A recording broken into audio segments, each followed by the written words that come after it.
Parashat Ki Tavo.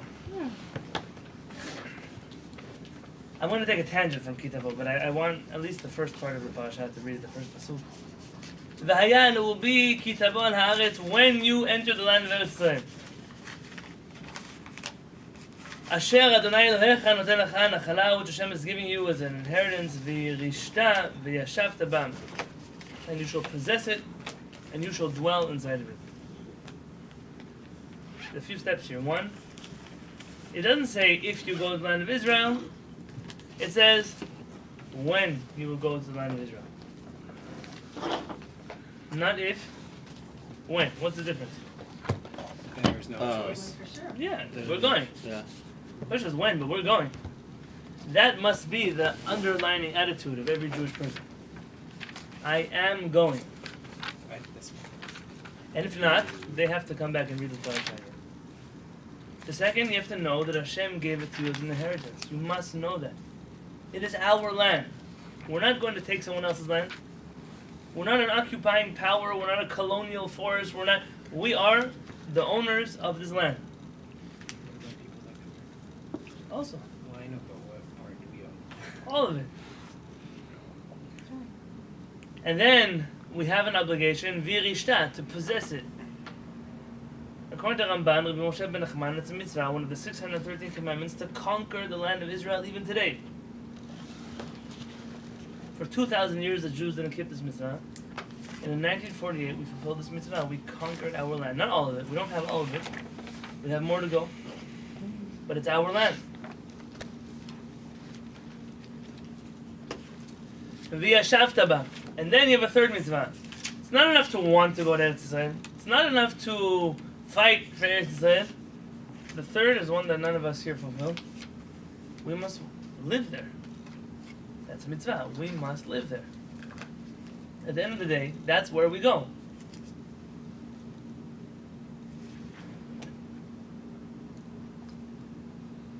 Quote you from the most extreme of the rabbis of the previous generation. The Satmar Rebbe, who was known to be an opponent, a vicious opponent to the state of Israel. He writes in his book Vayoel Moshe, in the introduction, Im nikach kol pritzut hador, if we take all of the sexual promiscuity of this generation, v'ha'avirot, and all the sins of this generation, ha'merubot and ha'asot b'chol yom, all the avirot the Jews do every single day, v'yasim otam b'kaf maznayim echat, and you put them on one side of the scale, umdinat tzionit b'kaf maznayim hashaniyin, you put the Zionist state on the other side, תכריע את הכל שהוא השורש פורה ראש ולענה של אבי אבות הטומאה שבכל אבות הנזיקין שבכל העולם כולו.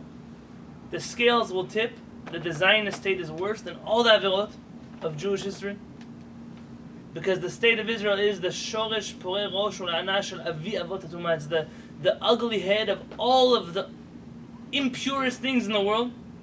Shebekol avot hanzikin shebekol ha'olam kulo, and it's the most dangerous of all the dangerous things in the whole world.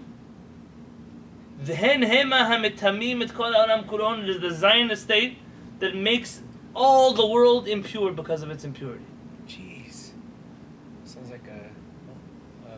Change the name. Yeah, Put someone ISIS. else's name ISIS. here. I don't mean here, maybe I do a little bit. I don't mean to disrespect the Satmar Rebbe.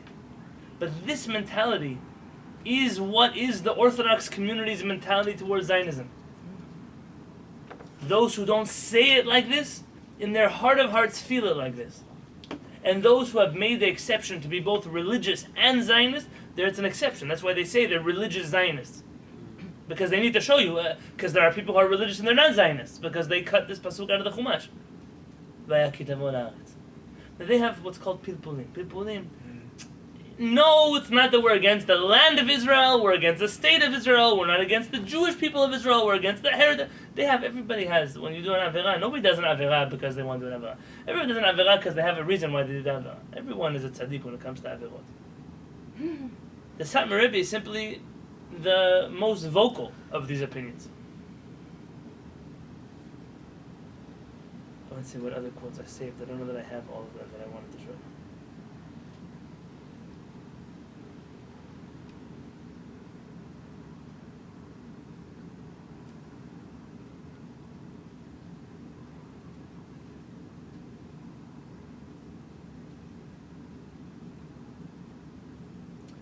even moderate rabbis, like Rav Shamshon Raphael Hirsch, who we know to be from the more moderate of the Orthodox rabbis in Europe.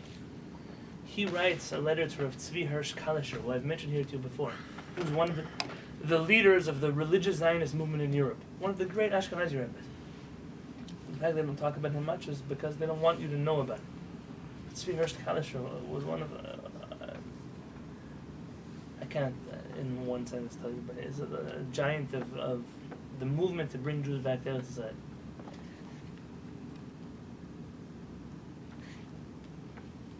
Rav Hirsch tells him, listen, stop being a political Zionist. It's not worth your time. This whole thing, trying to get land and to go to Israel and move people to Israel, and it's not the way of our forefathers. It's not the way that Jews do things. First, Jews have to fix themselves, and then eventually the Mashiach will take us to Eretz Yisrael. I mean, I can't lend my support to you because I don't believe in what it is that you're doing. This is a moderate voice, meaning, I don't tell you Rav Hirsch was against the Zionist movement. Some of them believe in this idea of taking Jews back to the land of Israel. It'll happen eventually once we perfect ourselves. But Galut is where we need to be right now. It's interesting because the one who was later the leader of the German Jewish community is Rav Hildesheimer, Rav Israel Hildesheimer, who kind of is a colleague and continuation of Rav Hirsch, and he does actively support the movement to bring Jews back to the land of Israel.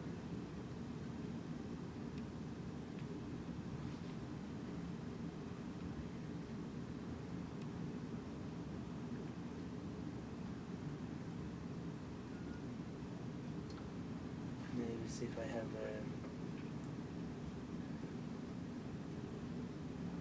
okay, I'm leaving. No, I don't have time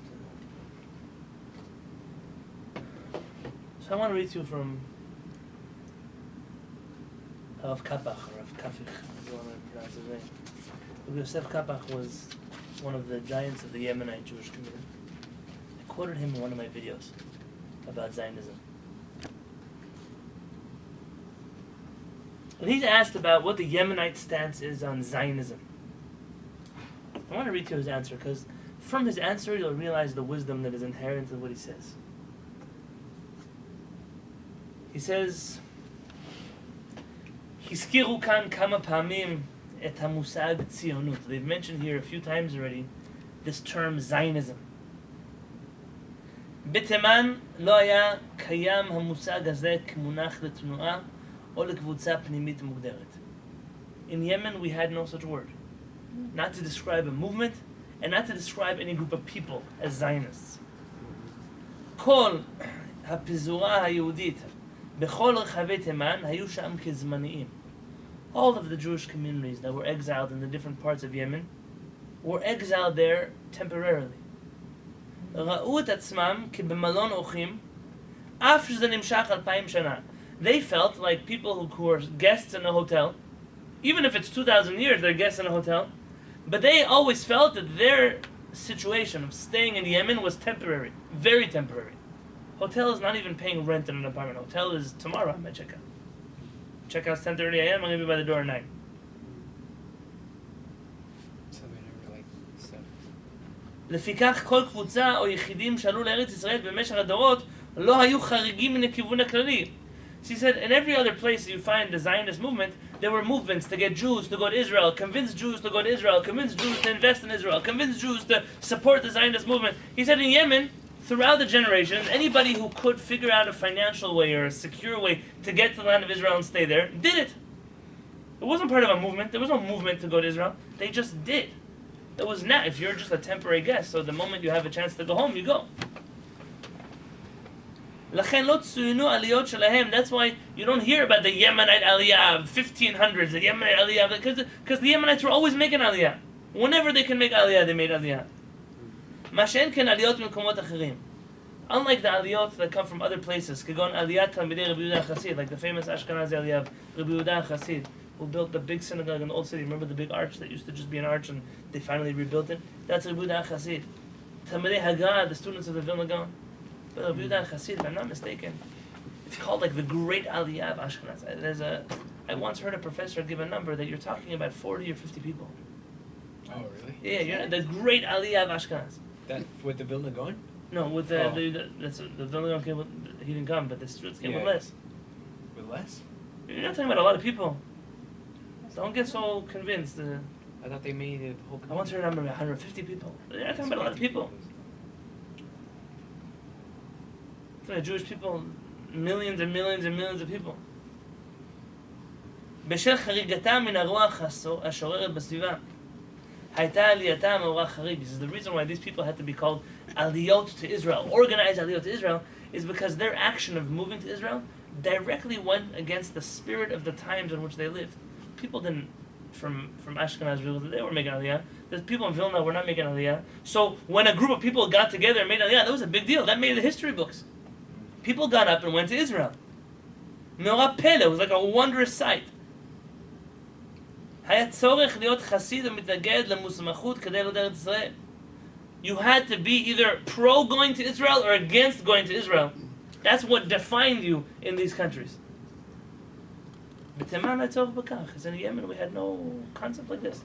We didn't have any need for this. העלייה הטבעית נמשכת באופן טבעי ורגיל. The natural aliyah happened naturally. כי הרי כולם מועמדים לכך. Everybody's ready to go when they can. כל אחד היה מצפה לשעת כושר. Everyone was waiting for that opportune moment. לסילוק המעצורים המיוחדים לו. Every family knew what was holding them back in Yemen. For some was finances, for some was marriage, for some was an old relative they were taking care of. So everyone had a different story what was keeping them there. The moment that block fell down, they went. Why would they stay in Yemen? Who wants to stay in Yemen? הציונות נוצרה כתרופה להתנגדות לעלייה. Zionism is a medicine for the disease of those people who refuse to make aliyah. ובאין מחלה, אין צורך לתרופה. And in a place where there's no disease, we don't need to administer medication. Is that what he's saying? A sick society that doesn't believe Jews should go to Israel needs the medication called Zionism. Hey, get your act together, you gotta go home. But a society of people who always believed in going to Israel, why would you give them medication to go to Israel? They're gonna do it anyways.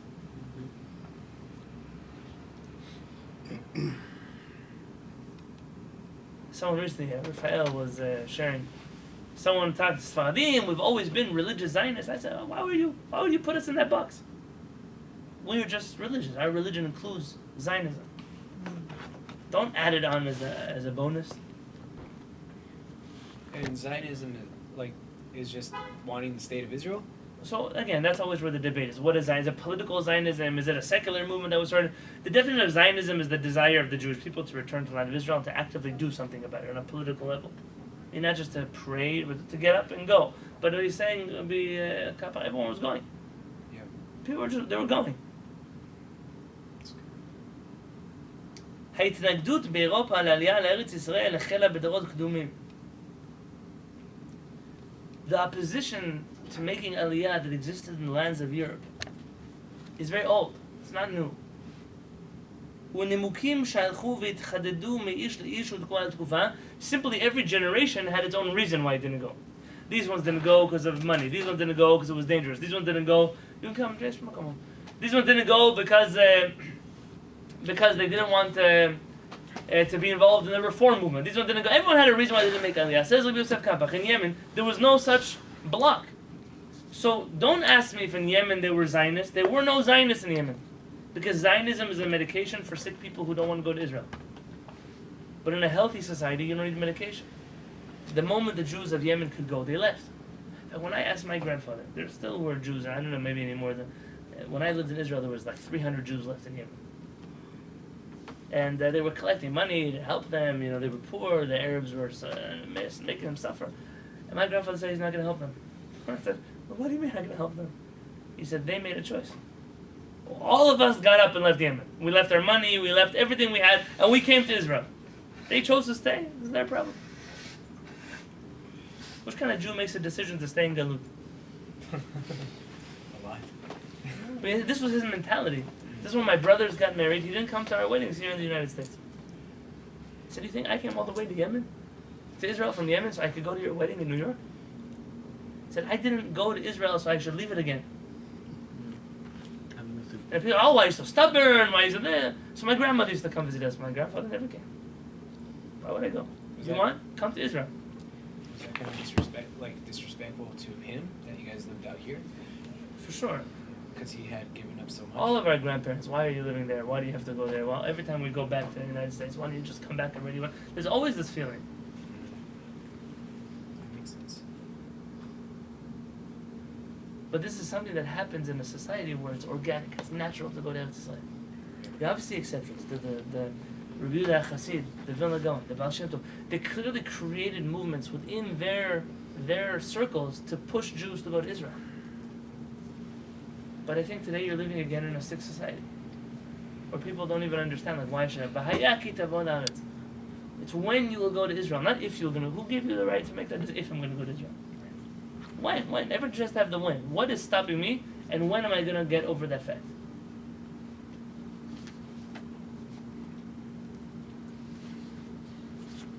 There's a big block of suffering that happened. Okay, I'm going to skip this source. Yeah. Can we still call it exile when there's no longer? Yeah, we still have a level of exile that's left. We have Eretz Yisrael. We don't have everything we want in Eretz Yisrael. So it still is. Eretz Yisrael though is not in. No, Eretz Yisrael is the opposite of Galut. It could be going through phases of Geulah, of redemption, and we're in those beginning phases. We're not yet at that at the end of that journey.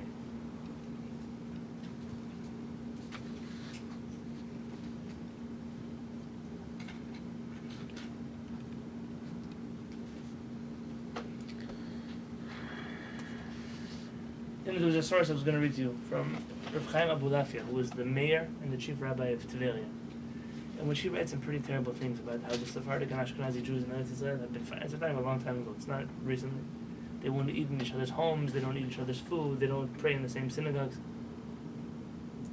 So on the flip side, how do you fix that? There's a famous Sephardic Chacham. If I'm not mistaken, I remember some controversy around him, but like every good Chacham.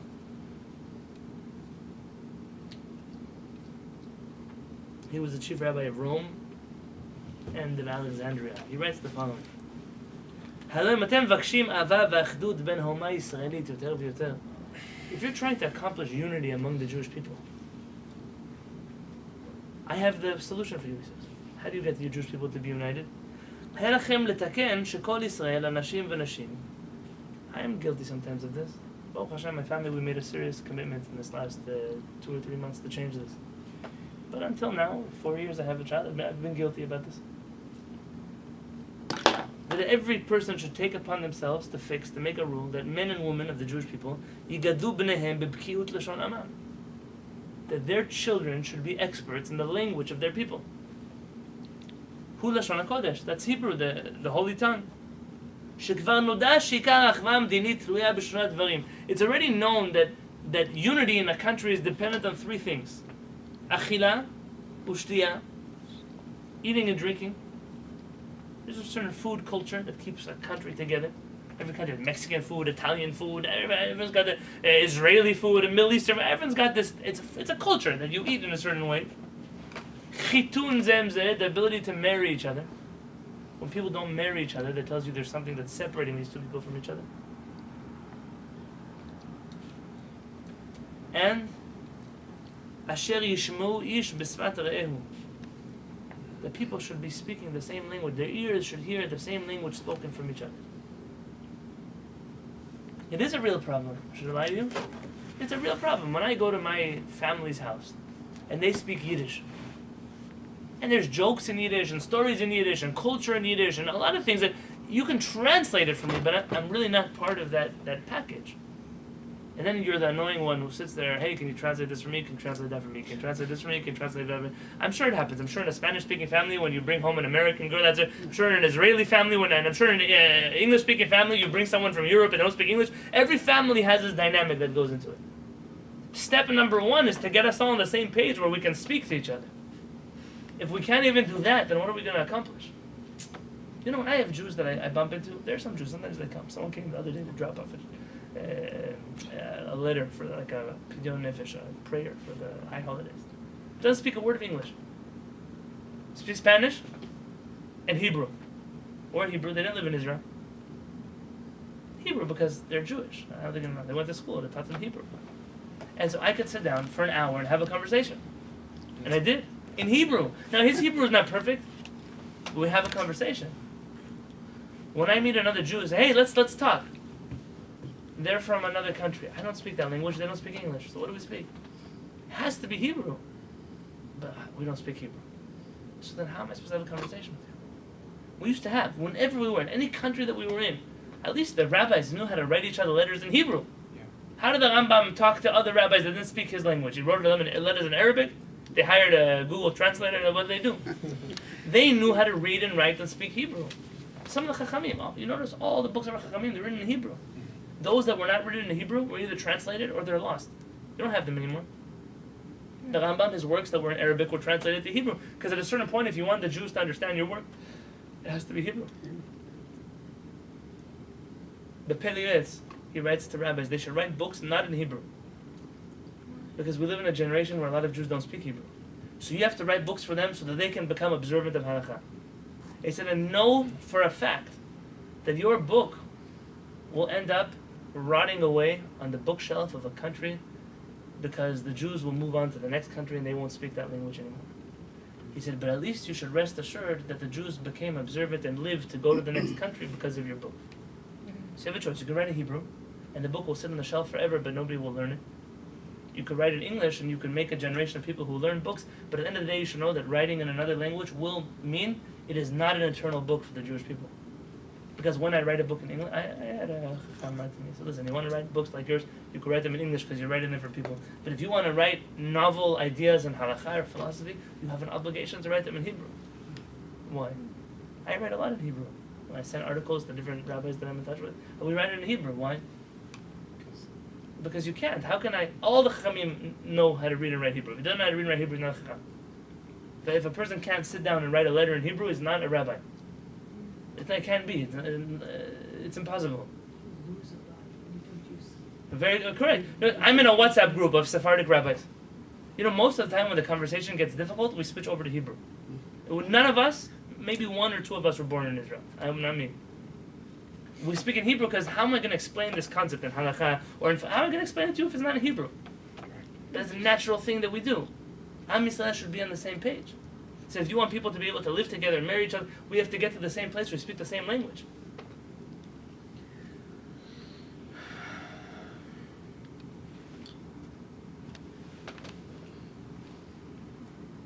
He said, we now look like the Tower of Babel. The Jewish people were like, everyone speaks a different language, everyone has a different culture. And he said, food and drink is easy to solve. It's fine. You go to Israel, and you talk about, Ashkenazi Jews eat gefilte fish, Sephardi Jews eat. You know that today in Israel, people eat Israeli food. For the most part, unless you're very adamant in eating your grandparents' food. It's a normal thing to go to an Ashkenazi house and have jachnun on Shabbat morning. It's a normal thing. It's a normal thing for Sephardic families to go to the shuk and buy rugelach and babka and all kinds. It's a normal thing because the food already all meshed together. What we're missing is our language together, and I want to tell you a story. It's a sad story. There's a Rabbi Nisim Ochana. He was a rabbi in Algeria, in Israel, in Egypt. He was the chief rabbi of Algeria, of Malta, of a number of places. Chief rabbi of Alexandria and Malta. He writes a letter to one of the Ashkenazi Torah journals that were being printed in Israel. Many Chachamim write letters and they publish them in a book every month and they send it out to different people.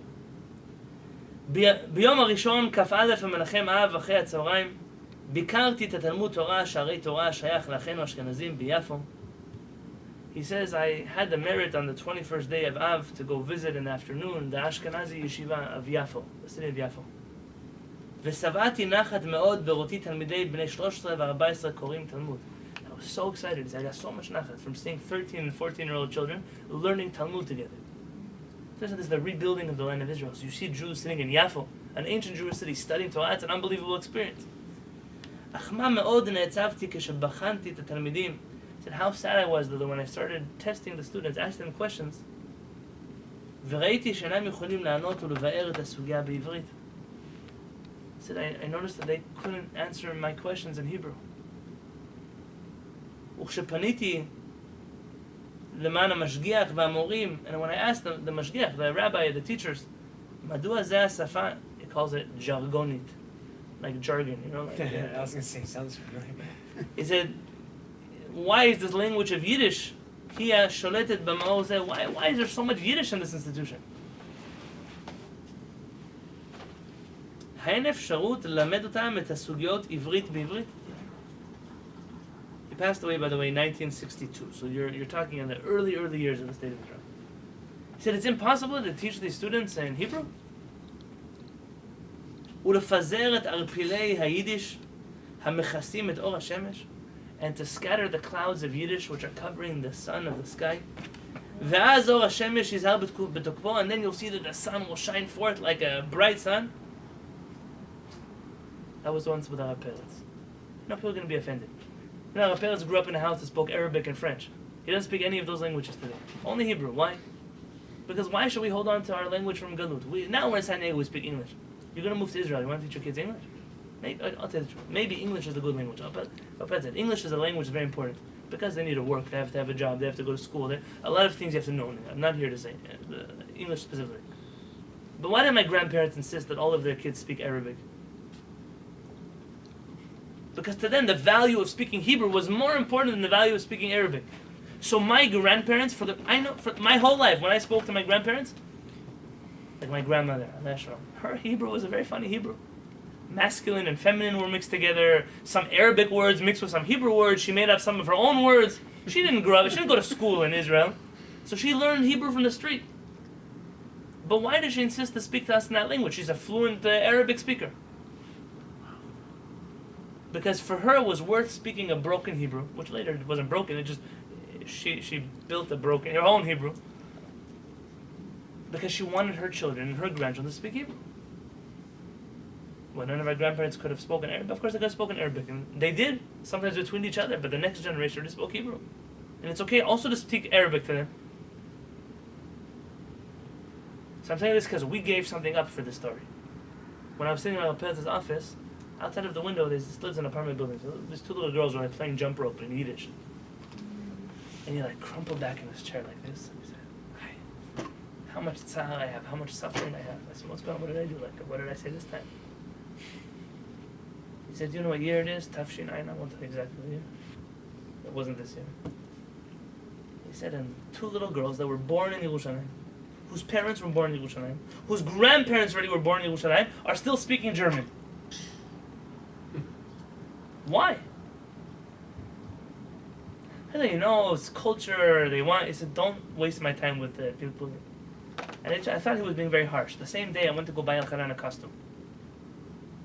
Which costume? You know the gold robe you see him wearing sometimes? Yeah. Because he wanted one like me. So there's a little store that sells them for kids. So I went to the store, and I asked, there was a lady there, she had to go, so she left her daughter, 12-year-old daughter there. And I asked her which size, what the price is, and she's looking at me like a blank stare. Blank, and like nothing registered. I figured maybe she doesn't know how to speak, maybe she's deaf, I don't know what it is.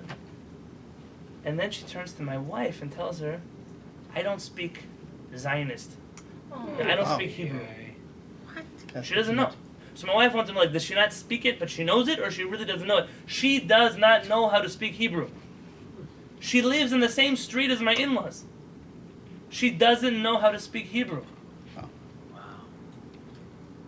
So that means she really couldn't get a job there. No, she get a job only within her little group of people. It's on purpose, of course. Yeah. But tell me, it makes sense to you? No. Meaning, I understand Yiddish is a valuable language. That's fine. Also, we have there's some Yemenite words you throw, some Moroccan words you throw. Fine, but there has to be something bigger than you, bigger than your family, bigger than your community. We don't want our kids to speak Hebrew. So he asked the rabbis, like, why can't you teach the kids in Hebrew? And what does the rabbi tell him? Al she'elati zo anuni tshuva b'dechia kazo. They answered me like a backhanded, to push me off. This kind of answer. I mean, he's the chief rabbi, but as soon as he starts asking them questions they don't want to hear, already the attitude towards him is, it's time for you to move on. And what do they tell him? Emet hadavar. You're right, it's true. Tzadakta bidvarecha. Your words are correct. The Jewish kids that speak a Jewish language. אך יראים אנחנו שאם תשלוט השפה העברית והביורים יהיו רק בעברית, we're afraid that if the Hebrew language will control our school and the children will be fluent in speaking Hebrew, חס וחלילה ייטו התלמידים אחרי ההשכלה והלאומיות ויעזבו את הדת. We're afraid that they'll go after the reform movement, the secular Zionist movement, because now they'll speak the Hebrew language and they'll have other opportunities to fit in with those people that are not observant of Torah mitzvot. And they'll leave their religion. So mutav shilmedu betargum jargonit. It's better they should speak their Yiddish jargon. V'al yitu miderech ha'yishara Torah v'mitzvot. They shouldn't leave the way of Torah and mitzvot. You understand? The Torah, which was written in Hebrew, they don't want to teach them because they don't want them to leave the Torah. Doesn't make sense. Do you think this is just then? It was just in this story? A lot of people still have this mentality today. They're contradicting themselves because they used to say that they don't speak because it's Lashon Kodesh. Yeah, because it's right? too holy to speak So- it. Right. Oh. But they leave it only to study Torah. But then when they Then study they Torah, Right. very good. That's right. So you're telling me that there's all these people that read Tehillim every day and they don't even know what they're reading? Sure, when I was in yeshiva, not in Israel who were Israelis, but when I was in yeshiva, like in the East Coast, the boys who read didn't understand what they were saying. If they understood what they were saying, it's because for many, many years they've been saying this and they already memorized the English translation, or they know enough how to read and translate Hebrew. But when I sing a song in Hebrew, You know what you're for saying. me, it's not I know how to translate what I'm saying. You know what you're I saying. would say the same thing if I had to say it. I would use the same words in Hebrew. If I want to say to Hashem, "You are holy," I don't think "You are holy." What is that in Hebrew? You ata holy kadosh, ata kadosh. You wouldn't have to translate it There's in no your head. translating. For me, the language is Hebrew. Yeah. I understand that not everyone has that opportunity. You can work on that. Something you can learn. Hebrew is a language that can be learned, especially if you read in Hebrew and you pray in Hebrew. So eventually you're going to pick up Hebrew. But it has to be because it's a value for you to understand Hebrew. And if at least, let's say, our generation we can't. So what's the excuse for their children that they shouldn't? What excuse do we have for that? We chose to send them to a place that doesn't teach them Hebrew. Which could fix, by the way, all the problems between Sfaradim and Ashkenazim. Should I tell you that it already has? Yeah. I had a family member visit here recently, Israeli, from a completely Ashkenazi family. But her culture is a Middle Eastern culture. She's already Israeli. She speaks Israeli. She uses sometimes in her slang like Arabic words that I don't even know what they are. And in her head, she's not Ashkenazi or Sephardic. She's Israeli already. Now in Israel, there are of course little divides between groups. But in her mentality, like she doesn't want to marry somebody American. She wants to marry somebody Israeli. She doesn't care if the guy in Israel is Sephardic or Ashkenazi. She just wants to be able to speak the same language and have the same culture as him. Which for her is telling you that in Israel, those Jews who've already decided to speak Hebrew have already started fusing together with each other. That's good. And then what he says here? He says, why don't these rabbis say, Shemi yitu chaz v'chalila talmidim achei ha-jargonim? I love this word he uses. Maybe the students will go after those German speakers of Yiddish. V'yilmidu ma'aseh mara'im. Maybe they'll go become secular European non-Jews. I mean, where's the logic here? How could it be?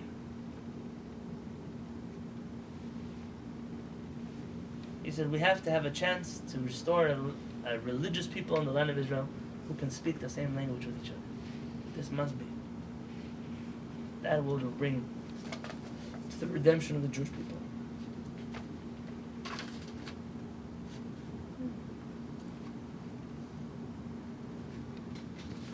So many sources I wanted to share with you.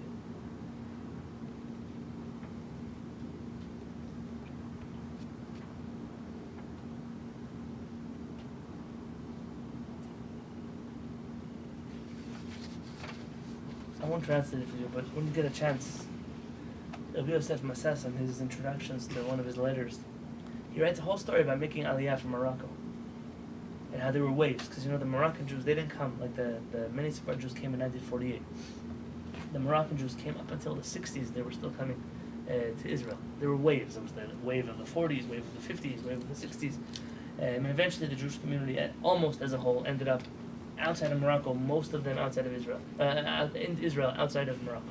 some Canada, some France, some other places. But he speaks about those waves and how he was the rabbi, and at a certain point, how could he leave his community now? How could he leave his community now? How could he leave his community now?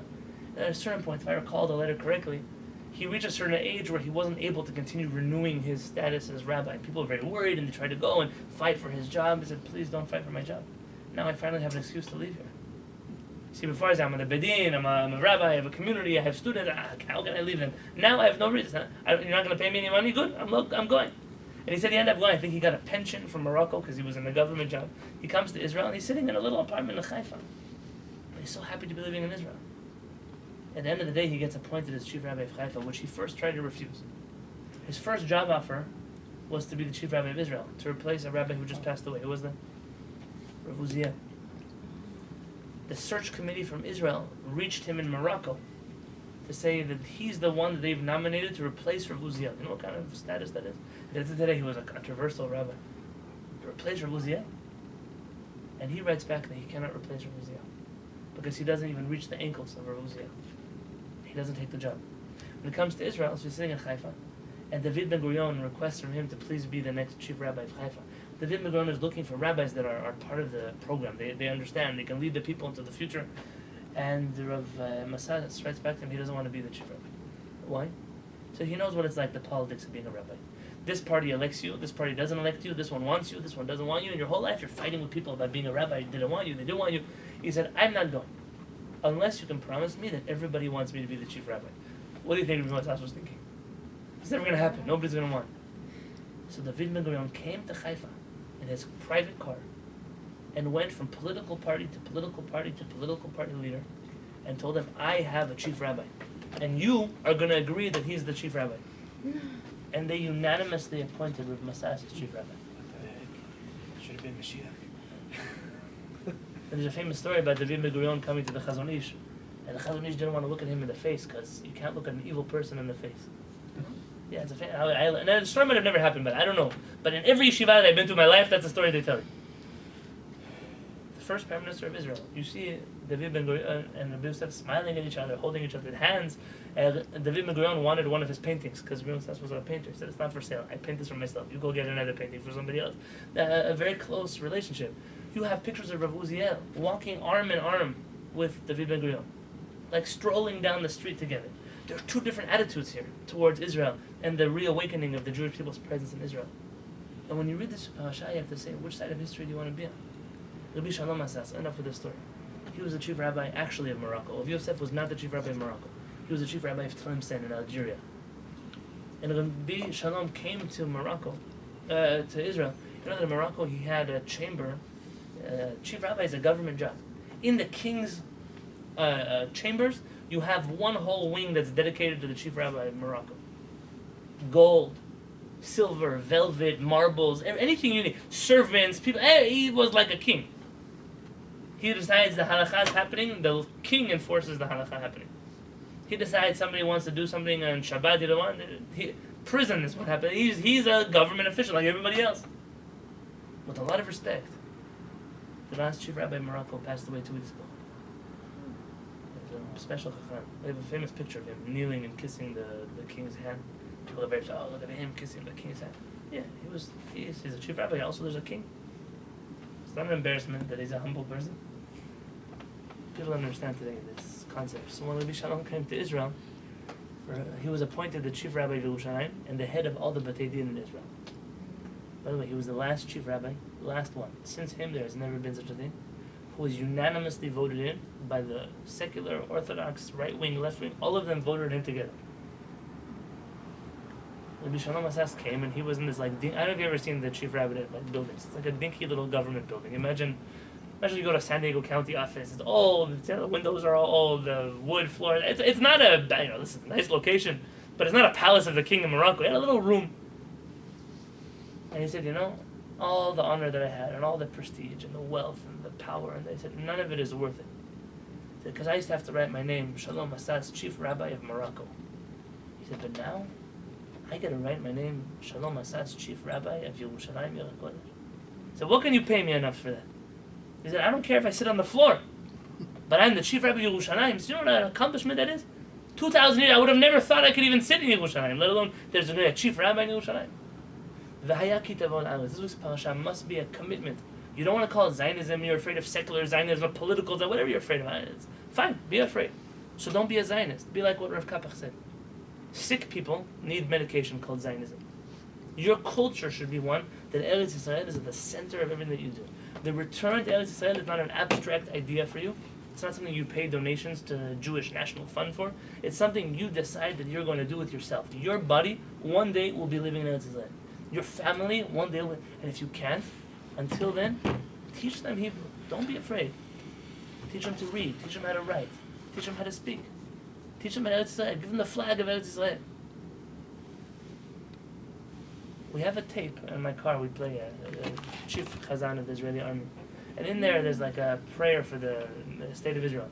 In the background, you hear David Ben Gurion announcing that we announce today a Jewish state in the land of Israel. It's going to be called the state of Israel. Achana asked me, Abba, who's that guy who's singing over, who's speaking over there? What do I tell him? What do I tell him? So he doesn't know. He doesn't know prime ministers, presidents. He doesn't understand these words. He knows about David HaMelech and Shlomo HaMelech, and he knows about kings. I told him that after a long time that we didn't have a Melech in Eretz Yisrael, we now have a Melech, and this Melech was the first of the kings. He wasn't perfect, but he was one of our first kings. You know what it's like? I saw his face light up. He heard the king of the Jewish people. Now, that might be very childish, and I'm sure someone's going to watch this video and get upset at me. But that's what you should feel like. You like your prime minister, you don't like your prime minister, it doesn't really make a difference. You're living in a generation where you have a prime minister, where you have somebody who is the king of the Jewish people. And those who don't want him to be their king, those who say, we don't want a secular leader, you know what? At the end of the day, this is your king. This is our land, this is our people, that's our army, that's our government. You like it, you don't like it, it is what it is. They're better than some of the things that we've had. Look at our Tanakh. You're going to find me all the righteous kings in Tanakh. You're going to be left with a lot of fingers left over. Right. You're going to tell me that David Ben Gurion was worse than Menashe, the king, and that he was worse than some of the people just don't know. They don't know their own tradition. Real people that came to bring goodness to the Jewish people. Is it perfect? Nothing in the world is perfect. But you're in the beginning of something we never had before. V'haya ki tavo la'aretz. It will be when you come to land. Remember, the key word is when, not if. Shabbat shalom.